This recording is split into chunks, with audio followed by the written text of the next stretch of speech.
everyone, I'm Rishika Bora and welcome back to my another mini vlog. যেহেতু মই আপোনালোকক previous vlogot কৈছিলো যে আমাৰ লুইতপেৰিয়া ৰঙালীবিহু সন্মিলনৰ এবাৰ 50 years complete হৈছে so ইয়াত different activities হৈছিলে এয়া চাক কলগছৰ ওপৰত উঠি কুকুৰা অথবা 1000 rupees পাব পাৰে আপোনালোকে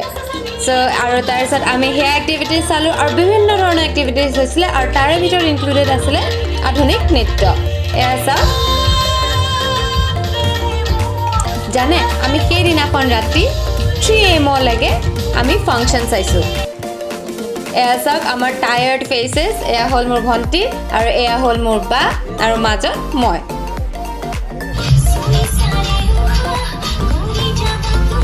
ৰাতি 3টা বজাত লাষ্টত গৈ ফাংশন কমপ্লিট হৈছে এটো মেইন ফাংশন নাছিল বাৰু দেই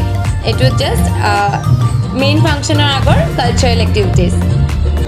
তাৰ পিছত এয়া চাক টিকি জলে আৰু এয়া চাক আমাৰ গাঁৱৰ মুকলি বিহু আৰু লগতে বুৱাৰী বিহু কম্পিটিশন এয়া হ'ল আমাৰ লুইত পৰিয়ালৰ প্ৰায় আমাৰ গাঁৱৰ বুৱাৰীসকল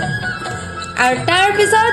গোটেইখিনি শেষ হোৱাৰ পিছত এয়া চাক মোৰ মা মোৰ বা আৰু লগতে আমাৰ লুইত পাৰৰ নাচনি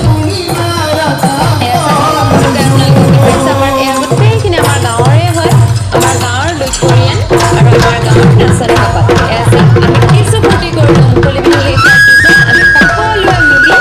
কিছু ফূৰ্তি কৰিলোঁ বহুত এনজয় কৰিলোঁ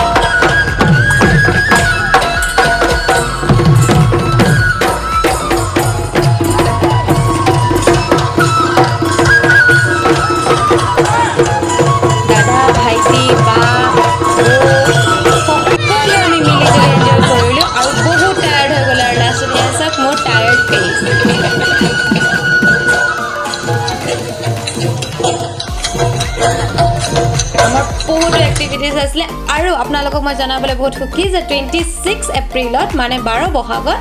আমাৰ ইয়ালৈ আহিব মানে আমাৰ লুইতপাৰ ফিল্ড আমাৰ লুইতপাৰ বিহু মঞ্চলৈ আহিব নীল আকাশ দা সো আপোনালোকে চাবলৈ কিন্তু নাপাহৰিব আৰু তাৰ কাৰণে আমাৰ প্ৰিপাৰেচন চাওক এই আমাৰ মায়ে লৈছে এজোৰ নহয় একচুয়ালি দুজোৰ লৈছে দেই ব্লগটো মই ইয়াতে সামৰিছো আৰু আপোনালোকক মই পুনৰ লগ পাম মোৰ নেক্সট মিনি ব্লগত till then stay healthy and stay fit love you all